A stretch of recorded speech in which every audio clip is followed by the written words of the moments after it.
Good evening, I'm Tommy Hampton. I'm Forest City, Arkansas. Here today to talk to you about vehicle safety, general safety rules and regulations that are go along with basic driving skills. We're going to talk about headlights and windshield wipers and tires, how that involves safety in driving. First and foremost, headlights. Headlights during the day. Or a bright sunny day, you don't really need your headlights on, but a day like today where it's raining and storming, your headlights could be the only thing that helps somebody see you coming at them. Truck drivers will often complain about people riding in the rain without their headlights on. As a police officer, we get a couple of these calls during a rainstorm. It always happens. We always have wrecks because people having underinflated tires or bald tires or not having enough tread on their tires. Windshield wipers being not up to par, not keeping the window clean. These all play a part in wrecks, big wrecks that happen on the interstate, happen on small towns. We usually, during a week, will have anywhere from 3 to 4 accidents a week. Some days we've had as much as 10 a week. Some weeks we have as much as 10. So your tread depth should be bigger than 3/10 of an inch before you start looking at getting new ones.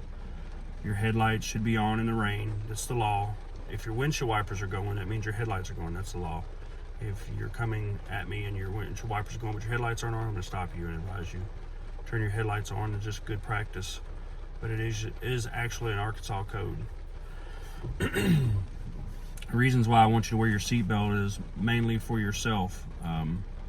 If you get hit or somebody hits you, I have multiple videos on my laptop of people getting ejected out of vehicles from not wearing their seatbelts and wrecks, rollovers, and the vehicle will roll over on top of you if you get ejected. So when you wear your seatbelt, the worst case scenario is going to be you might get a broken collarbone. I have broken both of my collarbones with seatbelts, and I still wear them. It's the law. It was better than getting ejected or rolled over on. The problem with not wearing your seatbelt is you could die, and the people that are there that come to help you, they don't want to see that. So it's not just for you. The slight injury that you might receive from a seatbelt is nowhere near as bad as losing your life, to your family or anybody else. Some of the biggest critics of wearing your seatbelts are ones who didn't really get serious injury, but they feel like you can't tell them to wear their seatbelt or not to.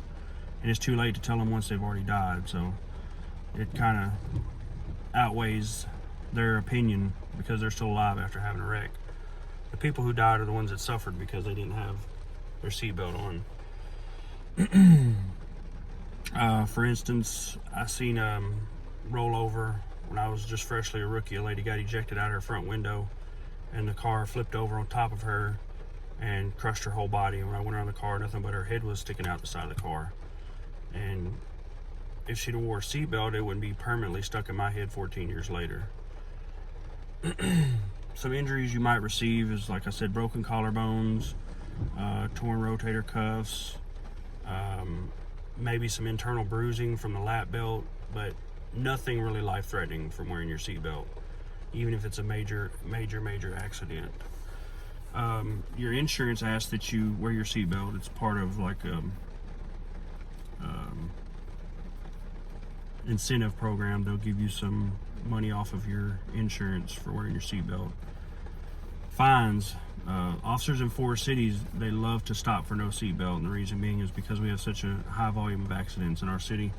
So if any of my guys see you riding around with a seatbelt, they're going to stop and make contact with you. We have a whole month strictly for click it or ticket that just shows you. The fine is a $50 fine the first time. Up to the 4th time, then it becomes a $200 fine.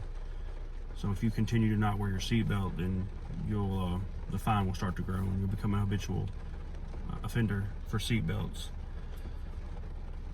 Proper ways to, right now it's pouring down rain, I can't get one of my children out here to put their seatbelt on them. But proper way is, depending on the weight, 7 years old or 70 pounds, they belong in a front-facing car seat. An infant belongs in a rear-facing car seat. Make sure that they have shoulder and lap restraints no matter how old they are. All seat belts have shoulder and lap restraints. The harness in the middle just restrains the shoulders and the waist. Anybody who is over 15 years old, 15 and under, by law, the parent is responsible for putting them in a car seat. Above that is just a regular seat belt. You can still be fined for your children not being in a seat belt, unsecured child. The benefits of having your seatbelt on, like I said, if they far outweigh the cons of it. People can go their whole life wearing a seatbelt and never get an injury from it. The first time you don't wear your seatbelt is the last time. It's all give and take. You won't get no fines. You won't get stopped by the police. They won't interrupt your day trying to show you safety issues about not wearing your seatbelt. It's always good to develop a good seatbelt habit.